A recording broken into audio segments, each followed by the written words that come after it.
Olá, seres do submundo. Como estão hoje? Tem tido ótimos pesadelos? Galera, eu queria começar o episódio agradecendo a todo mundo que mandou umas palavras reconfortantes pra mim, que abriu o coração, que falou que eu podia contar com vocês, assim como vocês podem contar comigo também sempre que quiserem. Eu queria agradecer de verdade a todas essas mensagens boas. Eu li todas, eu tentei responder todas também. Eu acho que talvez eu tenha respondido todas, mas realmente é muito bom ver que isso é uma via de duas mãos, que eu tô aqui pra vocês e vocês também estão aí pra mim. Então isso aqui é só realmente pra agradecer a todo mundo que mandou aquelas mensagens que realmente esquentou meu coração. Muito obrigado, gente, vocês são demais. Eu sou o Bruno Lima e esse é o Submundo Terror.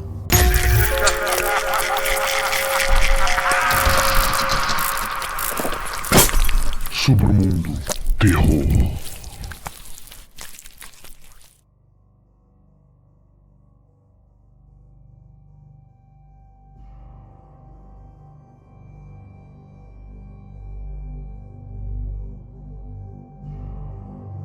Sendo um programador, um dos meus sonhos sempre foi criar um videogame original, algo que ninguém na indústria fez antes. Depois de ver Spore, fiquei intrigado. Aqui estava uma tentativa de colocar as pessoas no controle de um universo. Depois de ver o que tornou os videogames populares, percebi que o aspecto principal era o controle. As pessoas em suas vidas diárias não têm controle sobre seu ambiente. Eles são informados sobre o que fazer, para onde ir e como viver. O trabalho deles consiste em ficar de pé ou sentado em algum lugar até as 5 da tarde e eles podem voltar para casa. Não é nenhum mistério que eles estejam infelizes. Para muitas pessoas, os videogames são uma fuga para um mundo onde estão no controle ou vivem uma vida falsa, emocionante, cheia de aventura. O aspecto de controle é encontrado em jogos de estratégia, a aventura em jogos de RPG em geral. Eu olhei para jogos como The Sims e percebi que o que os tornou tão populares não é apenas a ilusão de controle, mas o grau de controle. Você tem controle total sobre a vida das pessoas. Antes dos Sims, existia o SimEarth, um jogo em que você não controlava pessoas individualmente, mas uma terra inteira. Cheguei à conclusão de que deveria desenvolver um jogo semelhante ao Spore, em que o jogador guia sutilmente a evolução. O que causou o fracasso do Spore foi a falta de controle realista que as pessoas tinham. Quase não se assemelhava à evolução. Para fazer isso, comecei gerando um sistema de física. Eu sei pouco de física, mas resolvi estudá-la e tentar criar uma versão simplificada em que certas partículas possam interagir de maneiras específicas. No final das contas, a física é simplesmente matemática complexa. Simulei energia e matéria e criei um sistema simples, com um Sol emitindo energia, circundado por um planeta captando essa energia. Decidi criar células básicas simples do zero, que eram codificadas, por assim dizer, no sistema que estava projetando. Elas viviam de energia emitida pelo meu Sol e tinham um código genético que codificava as substâncias produzidas pelas células. Eu acho que você poderia chamá-las de meus eucariotos. Meu mundo, em poucos minutos, sempre se encheria dessas células. Após isso, elas sofreriam mutação, e a célula mais eficiente em converter a energia do Sol em substâncias úteis para a divisão sobreviveria.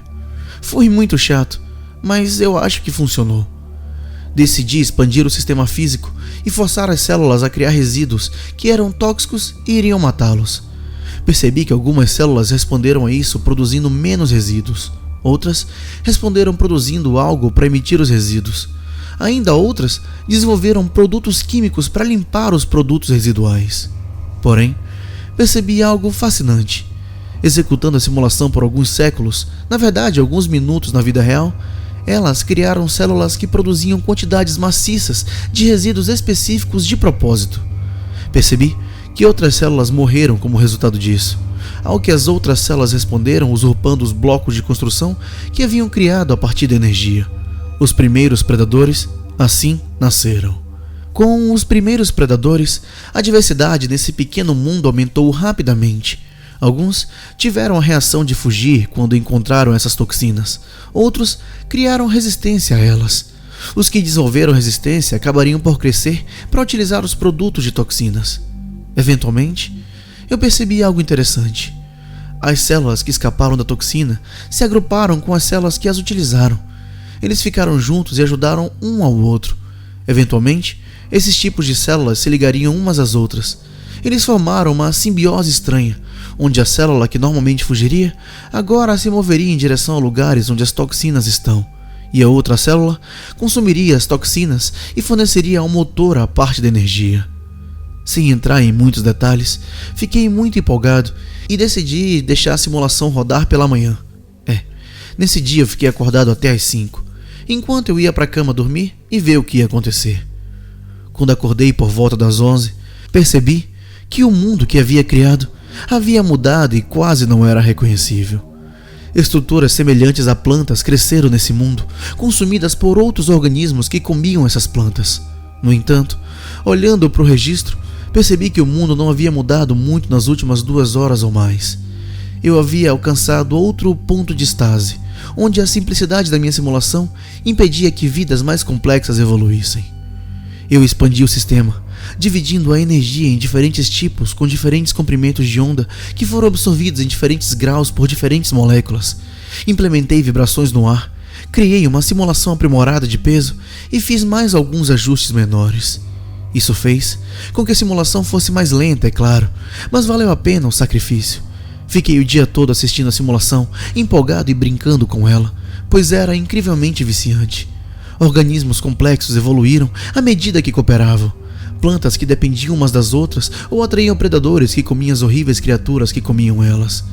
Eu me diverti e percebi que algumas criaturas desenvolveram um chamado de alerta. Isso significa que, se notassem um predador, emitiriam um som e todos os outros de sua espécie fugiriam para os buracos que cavaram na terra. Outros desenvolveram o chamado de acasalamento. Eu decidi me divertir um pouco. Eu fiz uma ferramenta de despejo, permitindo-me jogar organismos específicos nessa terra, e escrevi meu nome com ela.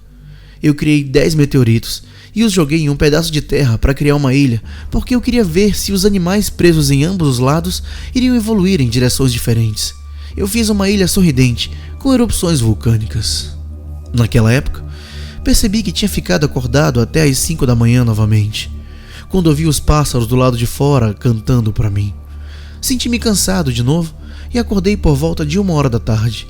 Quando olhei para minha simulação novamente, tive uma sensação de choque. Diferentes grupos de animais de uma espécie fizeram estátuas com pedras, algumas na forma de um sorriso, alguns na forma do meu nome. Eu não sabia por que eles estavam fazendo isso ou como. O que percebi é que eles se atacavam de vez em quando. Não sabia o que fazer com eles, mas concluí que esses organismos deviam de alguma forma ter percebido que o sorriso e o nome que eu havia escrito eram especiais.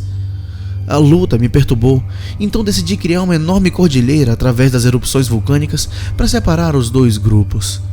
A essa altura, as mudanças estavam acontecendo rapidamente em comparação com antes.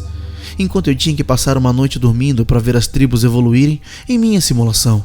Enquanto pegava algo para comer ou fazia uma pausa para o banheiro, eu notava os homens da tribo vestindo diferentes estilos de roupas ou mudando seu tipo de moradia. Seu número também aumentava continuamente. Em algum momento, percebi que as criaturas começaram a fazer seus próprios símbolos no chão e não mais apenas copiando os meus. A maioria dos símbolos parecia aleatória e ininteligível para mim, mas um se destacou. Os organismos criaram um símbolo semelhante a eles. Um pequeno círculo com um quadrado embaixo. Dentro do quadrado, um ponto pode ser encontrado no centro. O objetivo era simbolizar os órgãos visuais da criatura, já que a criatura tinha 2 órgãos visuais, um na frente do corpo e outro nas costas. Na praça, os outros órgãos sensoriais e reprodutivos também foram simbolizados. Ao lado do círculo, no topo do quadrado, podia-se ver algo semelhante ao desenho de um garfo. 2 desses garfos foram pintados na direção oposta, e ao lado disso, o rosto sorridente podia ser visto. Eu percebi algo. Eles não estavam se comunicando. Eles estavam tentando se comunicar com algo lá fora. Minha intromissão em sua paisagem de alguma forma os fez perceber que algo poderoso estava lá fora, capaz de mudar o seu mundo. Eu me perguntei se símbolos como Stonehenge e as pirâmides em meu próprio mundo poderiam ser sinais de pessoas primitivas tentando fazer a mesma coisa, implorando ao seu criador ou supervisor para iniciar contato com eles. No entanto, uma coisa era inegável agora. Essas criaturas perceberam que há algo lá fora. Eu me perguntei por muito tempo: eu tinha a responsabilidade de iniciar o contato com algo que não é real? Ou essas criaturas são reais de uma maneira diferente? Pode ser algo real apenas por ser capaz de ter um conceito de si mesmo? E mesmo se eles fossem reais, isso significa que eles ficarão melhor se eu iniciar o contato com eles? Devo mudar minha simulação para garantir a felicidade permanente dessas criaturas? E é mesmo possível para mim fazer uma coisa dessas? Não queria confirmar minha existência a eles, mas queria poder me comunicar com eles. Decidi programar um profeta, um organismo que se parece com eles e não pode ser provado por eles como sendo diferente de si mesmos, e é totalmente controlado por mim. Eu deixei nascer em uma posição poderosa, como um filho de um líder. Resolvi dar o exemplo e procurar ensinar inglês a essas criaturas para poder me comunicar com elas. Como profeta, eu os instruí que o inglês era a língua que poderíamos usar para nos comunicar com o maior. Eles não teriam como ter certeza se isso era verdade ou não. Ainda não tinha decidido se me revelariam ou não, mas eu queria ser capaz de entender o que eles queriam me dizer. Em algumas gerações, todos falavam inglês. E rapidamente, começaram a surgir sinais no terreno em inglês.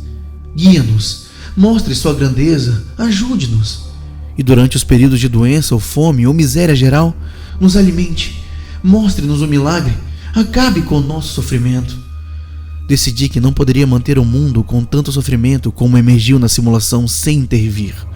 Por que eu aceitaria um mundo com morte, estupro e assassinato se eu pudesse viver sem isso? Implementei correções que eram graduais, para que não pudesse ser provado que eram milagrosas.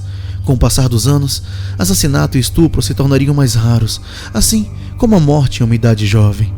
Achei que eles não notariam se a mudança acontecesse ao longo das gerações, mas eles notaram. Obrigado. Todas as bênçãos estão sobre o maior. Nós te amamos. E claro, o mais comovente: volte para nós. Lágrimas correram pelo meu rosto. Existia algo aí. E sabe que estou aqui, capaz de contatá-los, mas sem vontade de fazê-lo por medo do que criei. Mas eu senti que tinha uma responsabilidade. Então, carreguei o personagem que havia criado novamente e fui até o rei deles, pedindo para falar com todos os seus homens mais sábios. Mas a essa altura, eu não fui acreditado. Você afirma ser um avatar do maior. Se você é ele, rezo por seu perdão. Mas, por favor, dê-nos um sinal antes de exigir que eu reúna todos os nossos homens mais sábios. Então, eu hesitei, mas respondi: amanhã haverá mais 2 meteoros caindo em uma ilha deserta no mar perto de você, exatamente no mesmo dia e horário.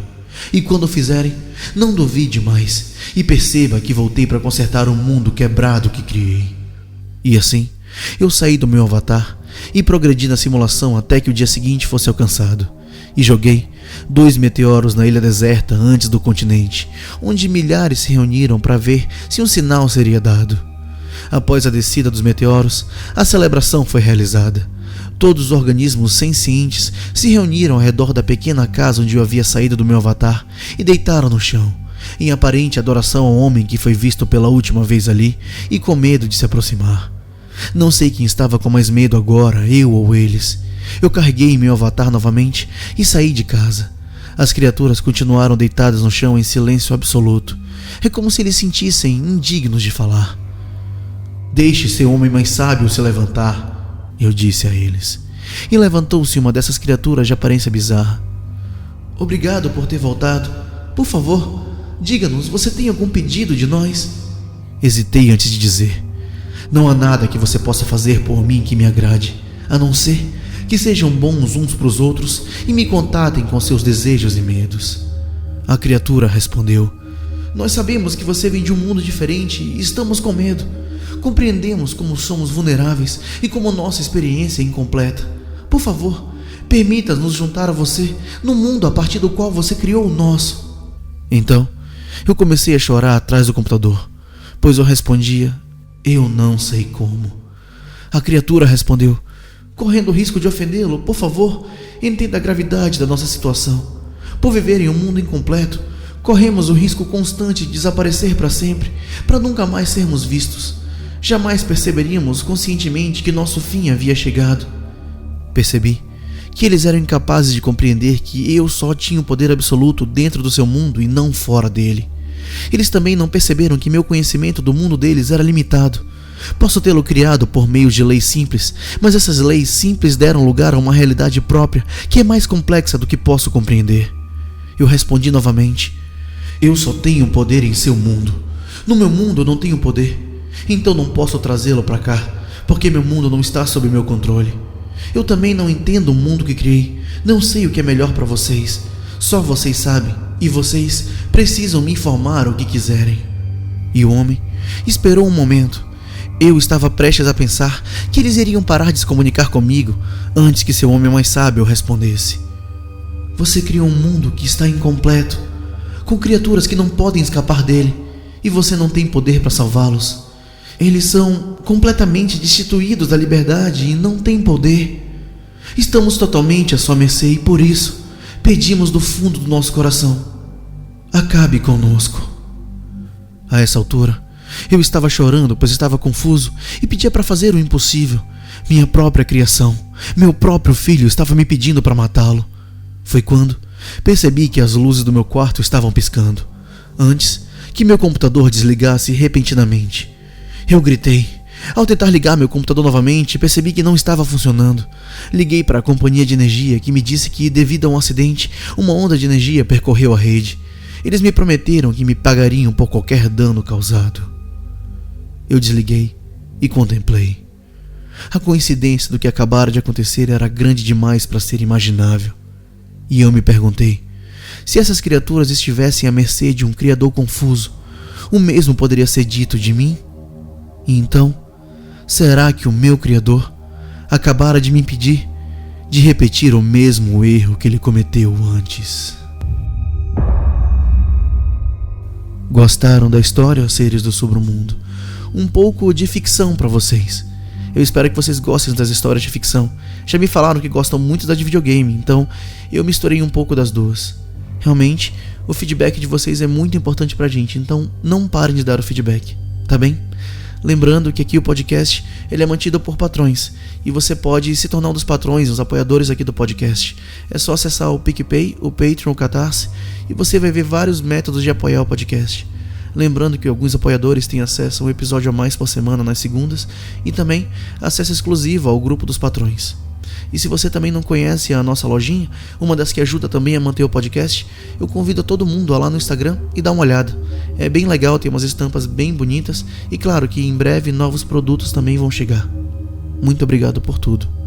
Boa noite e bons pesadelos.